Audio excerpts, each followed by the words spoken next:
Hey guys, welcome back into another warframe video. The Fulmin is a really awesome and a fun to play weapon. With its impressive stats, it can go really far. Today I'm going to show you guys my hybrid Fulmin build. As usual, if you want to skip right to it, you can refer to the timestamp displayed on your screen right now. Before we go into the build, let me do a basic overview of the weapon. The Fulmin is a rifle, not a shotgun. Sometimes I will catch people being confused whether this gun is a shotgun or a rifle, especially before going into sortie missions. The Fulmin has a battery type ammo, meaning it does not use ammo pickups, but instead the ammo regenerates over time. It has a 1 second delay and it's not that slow actually, but still it has some downsides because not everyone likes this kind of ammo. Anyway, the Fulmin has two firing modes. To change it, by default it's mid mouse click, and then it will do some animations which is around 1 second before you can shoot again. If you are using Wisp, this process will be twice the speed, which means it will be 0.5 seconds before you can start shooting again. Why, you may ask? Because it's a signature weapon anyway.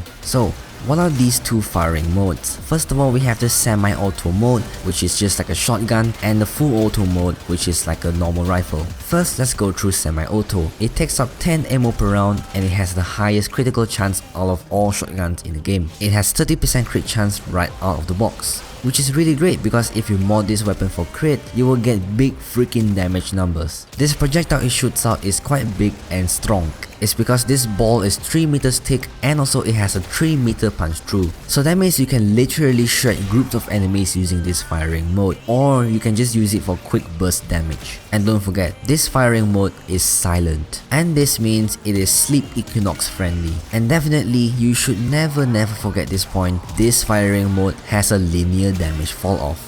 By linear, you have to refer to the graph, then you will understand. Here's the graph I've just plotted out. The first 10 meters, you will deal maximum damage. But from 10 meters to 20 meters, you will only deal 33% damage. After that, you will deal no more damage because it's the maximum range for this projectile. What's even worse is that it can't do any bonus damage on headshots, which means all this time when you use this firing mode to headshot people, turns out it's not useful and you have no point doing so. It might be good for proccing Arcane Rage, but if you could actually deal bonus damage on headshots just like any other weapon, then this firing mode would be considered really OP.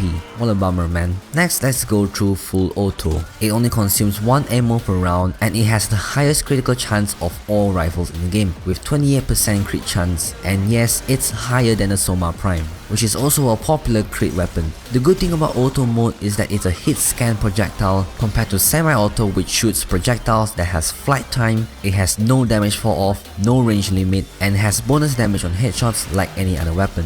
But it has a lower status chance, which is 10% for full auto and 16% for semi-auto. It has no innate punch through, and also its shots can alarm enemies. So that's pretty much it for the overview of Fulmin, because it has some special characteristics that people should know. So now let's go over to the build. This is my 3 or 4 FORMA hybrid build. It's focused on crit and status at the same time. Now let's go through the mods. First of all, we have multi-shot mods, which are Vigilante Armaments and Split Chamber. Of course, it increases overall damage. Because we also need to proc more status effects, multi-shot mods will also increase your status chance, further improving your damage output. And also, because you're shooting more bullets, it is also important for hunter munitions, as you are giving a lot of opportunities for hunter munitions to take effect. What does this mod do? Every time you crit, you have a chance to proc extra slash damage. This type of damage is useful against actually almost every enemy type in the game, because most of them are weak towards slash, especially Grenier. Slash damage can bypass armor, directly damaging their health pool instead of their armor or shields or any other things. This is what we call bleeding damage, which deals true damage, and that true damage bypasses armor and shields. Pretty OP. You can swap this mod out for heavy caliber for a higher damage output and also more consistent damage numbers. If you swap it out with heavy caliber, there is almost no negative impact on this weapon's accuracy. So you get more damage without accuracy reduction. It's a win-win situation.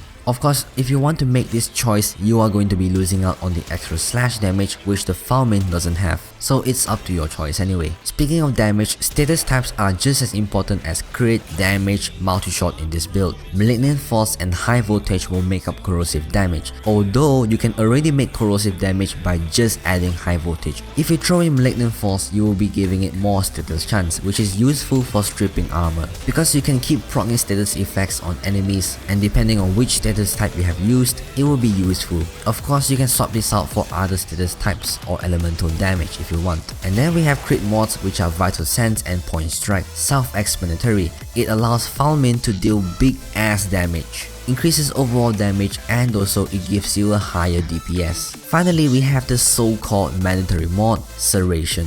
It gives you damage, that's pretty much it. What about Arcanes? I will only recommend Arcane Rage. Whenever you land a headshot, you will have a chance to get 120% damage on your primary weapon. So that means if you keep aiming for the head, you will get more damage. I mean, this is pretty much every game, right? Aim for the head, aim for the head. That's what people don't do nowadays. I'm not sure whether the semi-auto mode can trigger this arcane, so you can try it out for yourself. For me, it does seem to work, but I'm not sure whether it's because of the weapon or not. And that's pretty much it for the build. Let's go over to demonstration.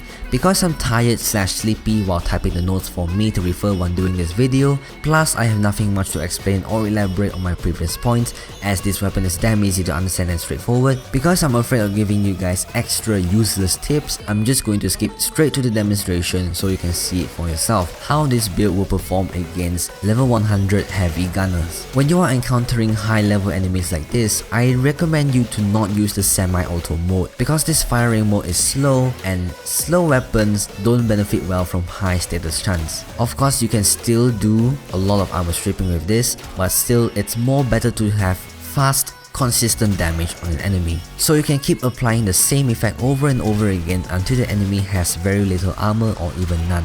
But most of the time, you will just kill the enemy before you can remove its armor to 0. And if you look at the build again, Full Auto mode has, well, not as high status chance as Semi-Auto, but still it's able to strip armor decently. The gameplay speaks for itself.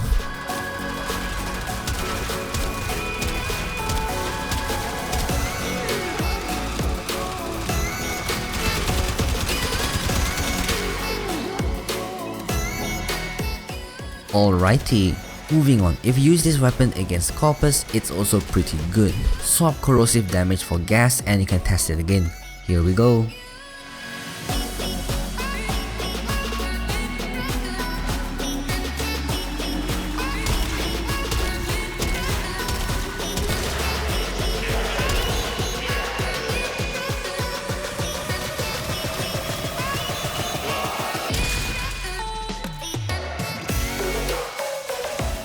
Alright, that's pretty much it.